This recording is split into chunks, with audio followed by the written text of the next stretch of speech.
Scott Spears welcoming you to a Thursday, April the 14th, 2011 episode of The Exchange. Joining me, as always, Charlie Evers, Marianne Michaels, and Fritz the Night Owl, joined by a pal I'm sure a lot of you already recognize, but we'll introduce her in just a moment. We do want to get to our sponsors.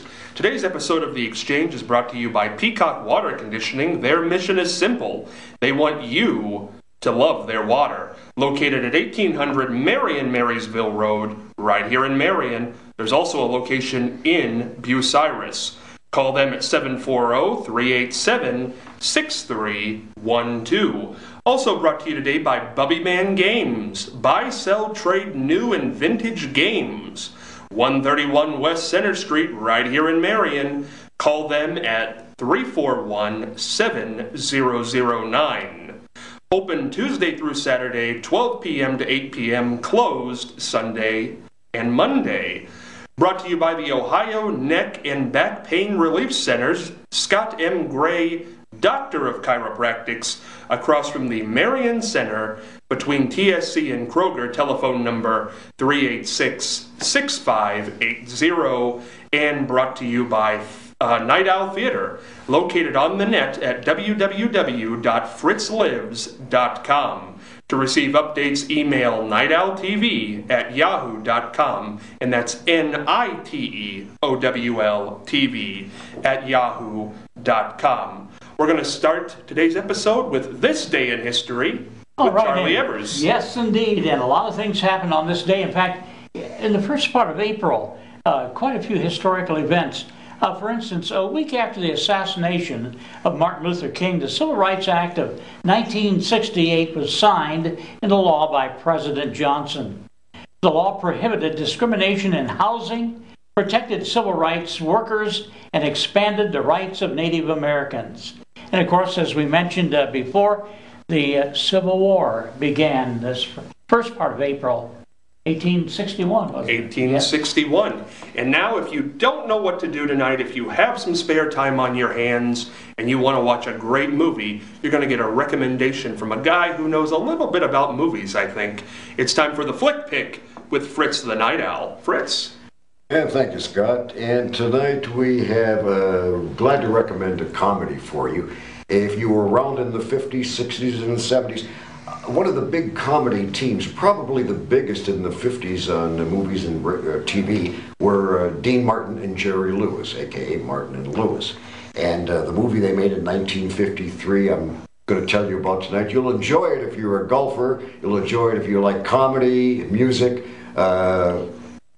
over-the-top Jerry Lewis type humor, laid-back, easygoing. What am I doing here? Dino. It just got everything going for it. The movie is called The Caddy.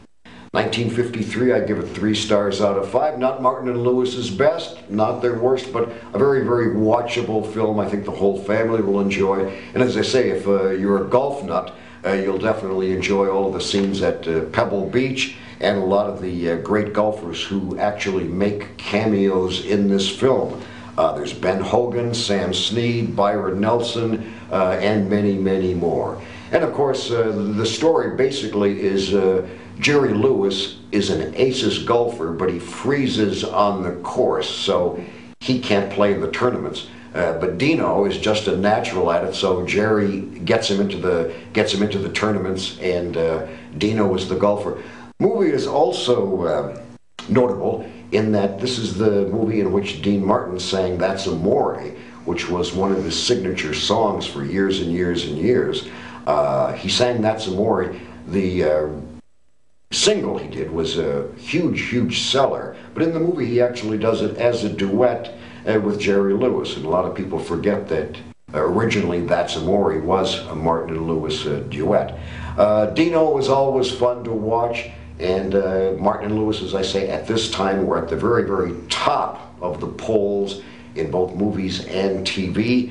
The year was 1953. If you don't remember Martin and Lewis, well, of course, Jerry is still around on the MS telethon every year.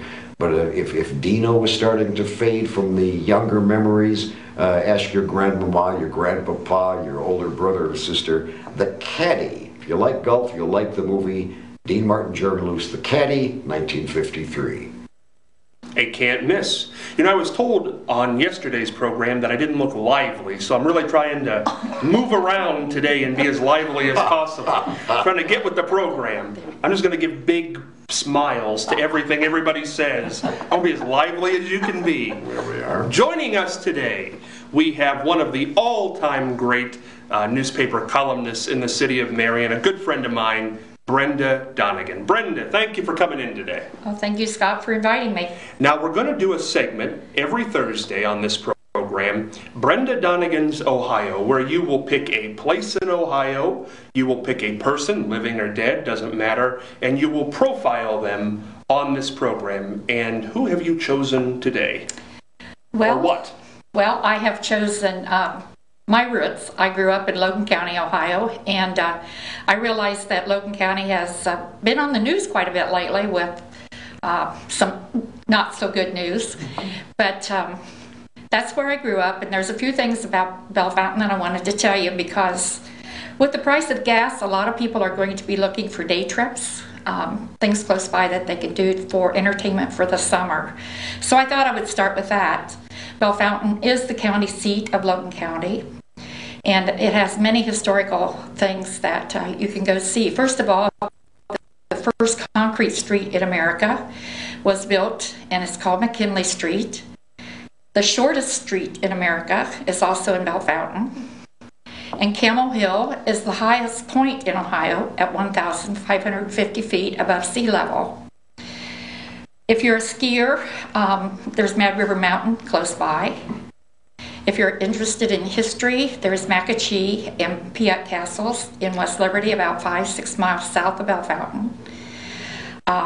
Years ago, Indian Lake was a well-known summer vacation spot. It still is a destination for a lot of people who just want to relax, but back in the, I think it started in 1924, if I remember right, the Sandy Beach Amusement Park, and closed in the early 80s.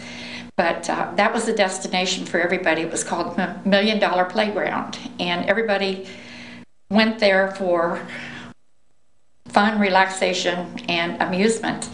I remember going with my parents as a child. They danced a lot, and going to the dance hall and dancing to big name bands. And we kids, of course, weren't allowed in the dance hall, so we had to sit outside and watch them.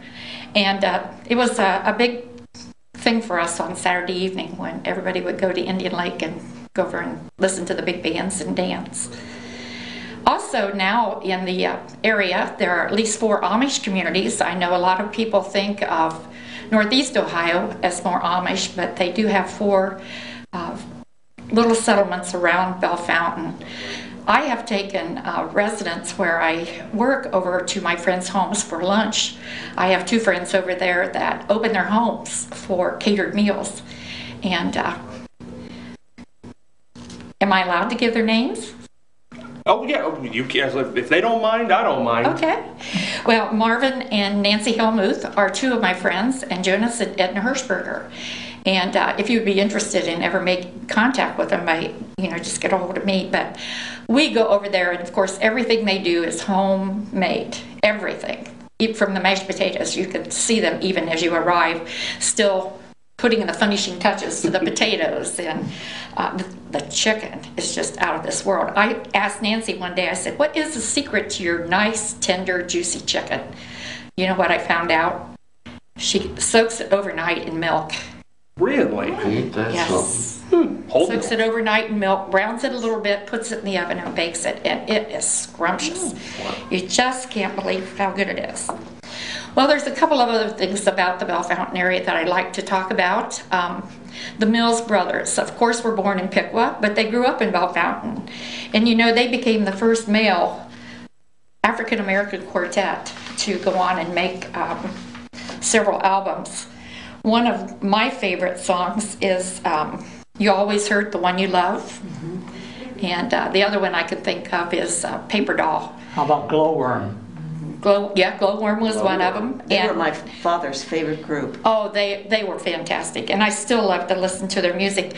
There's a group yet, but I believe only one person in the group is actually a descendant of the Mills.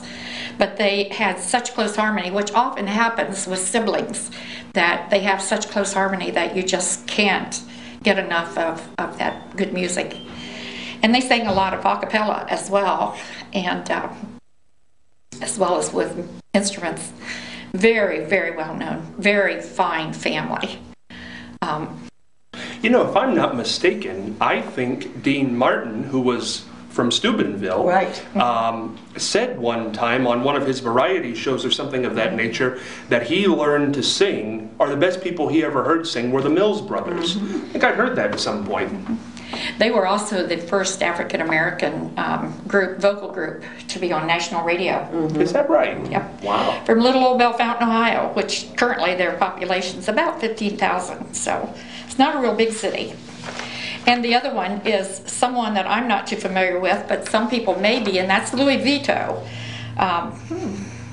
Italian, obviously. He was born in Columbus, but he moved to Bellefontaine, and the family moved to Bellefontaine because of Mad River Mountain and his interest in snowboarding. So he went on to participate in many of them, and he was also participated in the 2010 Winter Olympics. So anything else I can tell you about Bellefontaine, Scott? Well, I'll tell you what. I have been to Bellefontaine for two reasons. There used to be, and I'm not sure if it's still there or not, but there used to be a resort. At one point it was called Getaway Lakes. At one point it was called Maple Ridge. But it was a beautiful place, hidden by trees, brush. But it had a game house. It had a lake. It had a swimming pool that was built. It had cabins. It had all kinds of things, and I used to love to go to Bellefontaine as a child, to go to that. It was Getaway Lakes then, and I think they changed. And putt-putt golf. They had putt-putt golf course there that was really neat. And I have an uncle who to this day lives in Indian Lake, and I had never been to Indian Lake until he moved there a few years ago. Indian Lake is more built up than I thought. I thought it was going to be a depressed area because my grandmother would tell stories of going to the activities over there, but they're not there anymore. But there are fast food places, there are restaurants, there are little pubs and diners. It's not Route 95 in Marion, but there are places and things to do. And it's a beautiful lake. It is. Well, Brenda, I'm glad you're doing this series. I think it's an excellent idea. And I did the same thing when I was a reporter. I had a special program. It was once a week that I would go all over Ohio. I started, in the 80s, we had a gas situation just like we have now. Of course, it wasn't as high then, but it was, for the period of time, it was outrageous.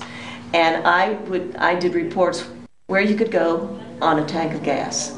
And I went here to see the Piat and did a report on the Piat Castles. Aren't they beautiful? French architecture, beautiful, beautiful castles. Yes. Unfortunately, they're not handicap accessible, but if you have young children, and especially if they're interested in history, it'd be a wonderful place to take them. There are a lot of wonderful places in Ohio to visit. Oh. There really are. I found that out when I did that series. I should mention that Bellefontaine currently, one of the best puppet makers and puppeteers on the planet is in Bellefontaine. Her name is Pam Close, and she has an operation there called Close Puppets. But her puppets have been seen on national television and have been on a lot of the national puppet shows. And she used to do, at the Ohio Theater in Columbus, she used to do the Halloween show and a lot of music, a lot of the special programs. Her puppets were featured. And as I said, we're not talking about little stockings over her hand. We're talking major league puppets. Pam Close, and I think the place is called Close Puppets in Bellefontaine. Oh, I'll have to check that out. That would be a neat place to go. Very, very visual. Yes, especially if you can see them in process of doing the project. That would be a wonderful tour. You know, it's interesting because Ohio, you don't, I think of it if you grow up in Ohio as it being a big hub for things.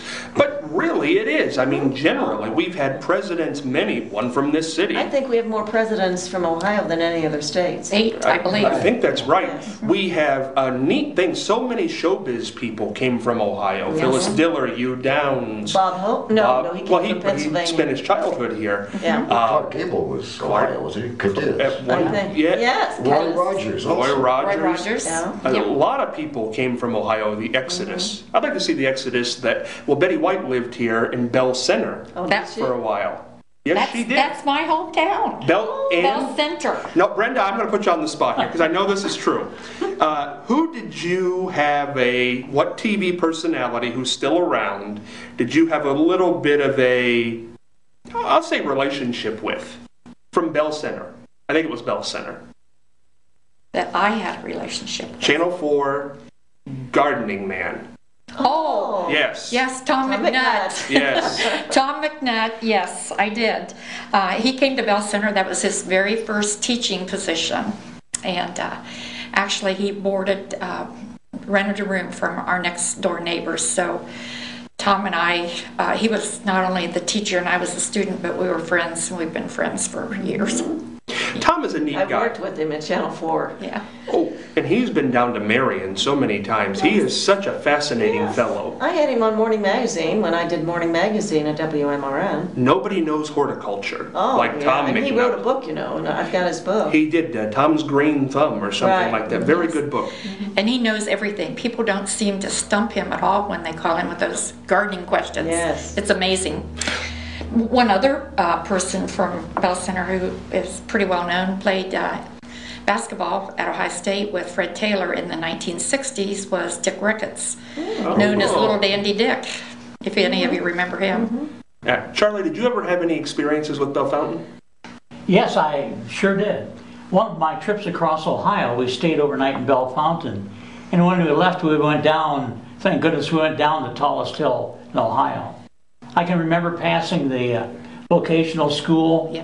off to the side there. Yeah. Yeah, what is that? Is that actually in Bell Fountain? Well, It's on right the at east side. Yeah. East Side, yes. Yeah. But now let me tell you, because of the Bell Fountain Airport, we have a working beacon at our airport in Marion.